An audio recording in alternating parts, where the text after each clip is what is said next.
আপনি কি people first, profit strong কি পিপল ফার্স্ট, প্রফিট স্ট্রং ধারণা নিয়ে যে আলোচনাটি শুরু করেছেন তার সারমর্ম আমি বুঝতে পেরেছি। এটি একটি অত্যন্ত গুরুত্বপূর্ণ এবং সমযোপযোগী বিষয়।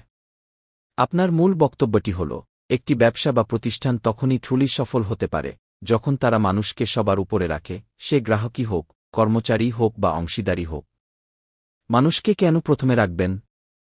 আপনার মতে যখন কোনো কোম্পানি মানুষের সমস্যা সমাধান এবং তাদের সন্তুষ্টি অর্জনে মনোযোগ দেয়, তখন মুনাফা ন্যাচুরালি চলে আসে। এটি কেবল একটি ব্যবসার কৌশল নয়, এটি একটি আন্দোলন যেখানে মানুষকে ক্ষমতায়ন করা হয় এবং সঠিক নির্দেশনা ও ভালোবাসা দিয়ে পরিচালিত করা হয়। আপনি বিশ্বাস করেন যে এই দর্শন, অর্থাৎ কি পিপল ফার্স্ট, প্রফিট স্ট্রং, শুধু বড় বড় কর্পোরেশনের জন্যই নয়, ছোট ব্যবসা এবং ব্যক্তিগত উদ্যোগের জন্যও সমানভাবে প্রযোজ্য। যখন আপনি মানুষের উপর ফোকাস করেন, তখন আপনি ব্র্যান্ডের প্রতি আনুগত্য তৈরি করেন, সেরা প্রতিভাদের আকর্ষণ করেন এবং দীর্ঘমেয়াদে একটি টেকসি ও শক্তিশালী কোম্পানি গড়ে তোলেন।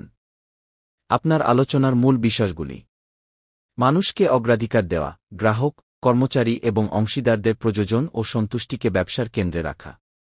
সমস্যা সমাধান, মানুষের সমস্যা সমাধান করে তাদের জীবনকে উন্নত করা, যা আলটিমেটলি লাভের দিকে নিয়ে যায়।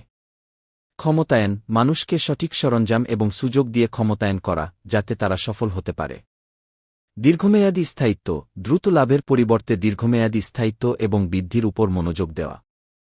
আন্দোলন তৈরি করা, কেবল একটি কোম্পানি তৈরি না করে একটি মুভমেন্ট তৈরি করা, যেখানে মানুষ সংযুক্ত অনুভব করে এবং একটি বৃহত্তর উদ্দেশ্যের অংশ হয়। আপনি শ্রোতাদেরকে তাদের মতামত জানাতে এবং এই আলোচনায় অংশ নিতে উৎসাহিত করছেন।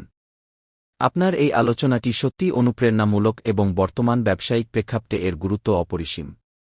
আপনার কি মনে হয় বাস্তবে এই দর্শন প্রয়োগ করা কতটা কঠিন বা সহজ?